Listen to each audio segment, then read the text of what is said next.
Hi everybody, it's Lizzie with the Emo Social Club podcast, and we're doing this cool new coffee series called like Band Beans. I think that's the name we're going to stick with. I don't know, but that's just pretty overall what we're doing. The cool thing is that every single coffee that we do, right to the extent of it, is going to be some like band or musician or artist that you really like, a bean that they have kind of curated with their favorite local roaster or like a well-known roaster that they're definitely into. And for this first episode, we got a big heavy hitter, the new Spiritbox coffee. So I ordered the Holy Roller. And I only did this one because some of the other coffees were similar to other flavor notes and other coffees I will be previewing in the next couple weeks, so I don't want to overlap too much. So let's do some unboxing.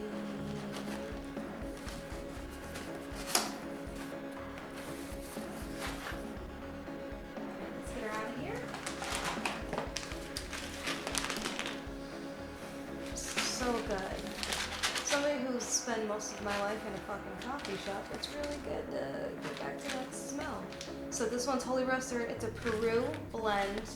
It has tasting notes of hazelnut, toffee, and chocolate.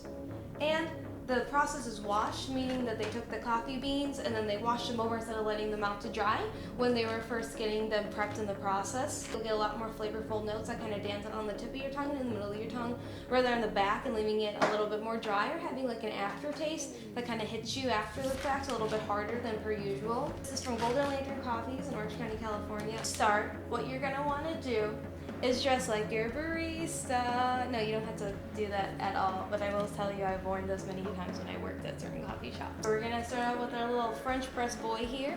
You can get this pretty much wherever you can get a French press, so like your local coffee shop probably has them. This is the Bodum brand, so it's pretty common, pretty basic. I actually got this one in an estate sale for a whole $1. So you can definitely try to go to either Goodwill or like a Savers or your local thrift shop. Sometimes they'll have those types of things if people, just don't want to use it anymore, or they're like, I can't figure out how to use it, so I'm just going to donate it. Also check out like Facebook Marketplace. So like obviously if you're getting these from anywhere, especially right now, disinfect the shit out of it. Some other things you're also going to need though are your mug of choice. So make sure you pick out your favorite mug. If you're like me, you have a bunch of mugs. And what you're also going to want to do is get a coffee scale. So this is actually just like a food weight scale. It works the same. There are also a higher price coffee scales that you can get, but they do range from anywhere from $100 to like $200, $250. Now they're great. I've worked with a lot of them, but they are really pricey. And if you're like me, you're a college student, or in general, you like to enjoy a fancy cup of coffee at home some kind of time when you are able to kind of sit down and just relax and chill, but it's not all the time. So you're settling for something like this little Keurig boy over here, or you're doing something like I have a little normal coffee pot over there and you're just getting out to go. Now, as somebody who was a barista for over 6 years and is certified with different coffee shops, there are important things to take note of when you're doing this. But at the same time, let's be real here, guys.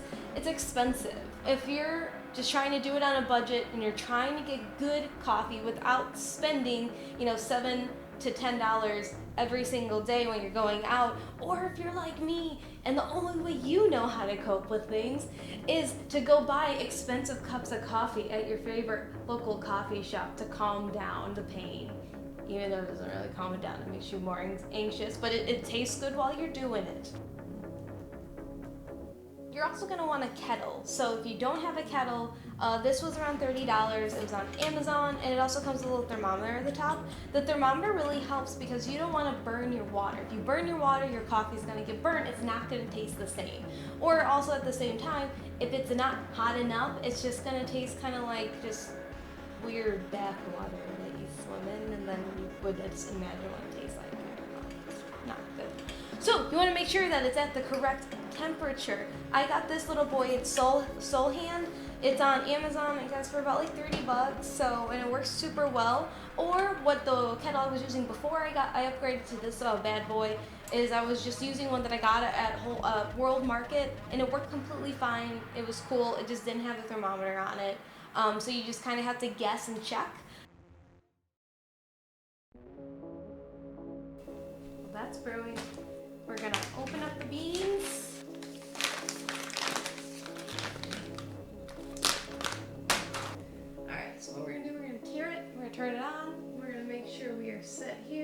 to the appropriate grams. So we got grams, and then we're gonna pour it in. We're gonna want to do 25 to 30 grams. Now it's kind of been conflicting information. Last time I learned how to use a French press was about like 6 years ago, 6-7 years ago probably, my very first time. So things have changed and morphed, so I've done a little bit of research. So we're gonna meet in the easy middle of 27 grams. So we're gonna pour it up into our little BB grinder. Now when it comes to French press, you're gonna wanna put this on, we're gonna plug it in, we're gonna grind it. But when it comes to doing French presses, it has to be coarse. But so when you do usual beans, these beans are often going to be grinded up at your local coffee shop most likely, or you'll pick your specialty depending on if you only use one brew method or two certain ones. And now this one's just a push to grind, so you're gonna have to look and see what exactly it is. And sometimes that can be hard unless you're trained to know what they each look differently as. So it's not going to be super fine. It's going to look like this in regards to coarseness. We're going to do 27 grams of coffee. And for the water temperature, we're going to have 200 degrees to 205 degrees Fahrenheit. And you're going to want to shake it so it's even at the bottom here. The final weight of the coffee, once you poured everything in, is going to be 350 grams. And then you use 4 minutes of that time to steep it. And then once 4 minutes hits, you're going to plunge it down. We're going to take it, and we're going to make sure that we pour the hot water that we put earlier in here out of our mug and into the sink.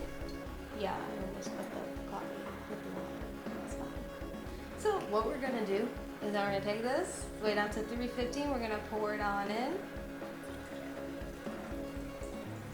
So what we're going to do now, we're going to taste it a bit.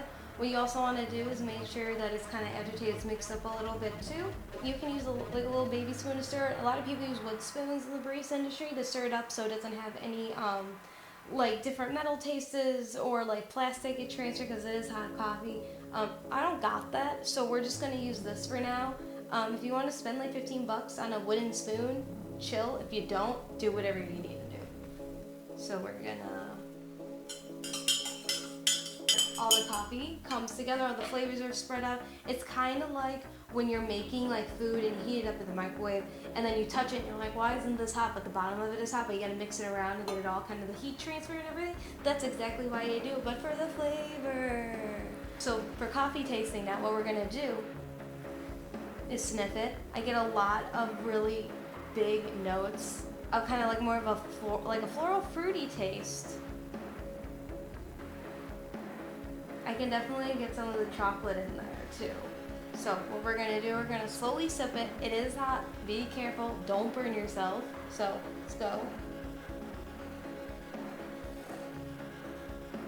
Ooh, I get a lot of the coffee just like on the middle of my tongue. What you're also gonna wanna do is you're gonna wanna slurp it like I just said and be like, you don't wanna make a weird noise, it's not super attractive. But like if you do it, I'm definitely gonna be like, oh yeah, they know what they're doing with their coffee. So what I'm gonna do is gonna cook all your mouth. You're gonna kinda wanna swish it around like you're swishing around like mouthwash type of thing. It's weird, but that's how you get all the flavor notes all over your mouth. Hazelnut, toffee, and coffee. So it's a Peruvian blend. So it also is going to have just a little bit of kind of like a lighter taste and texture to it too. It's going to be more of like a light medium roast instead of a medium dark roast.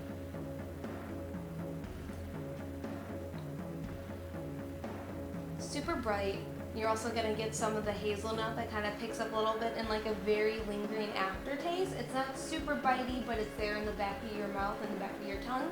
Coffee is meant to be drinking slow while you're hanging out with somebody, having a conversation, or just like doing your homework.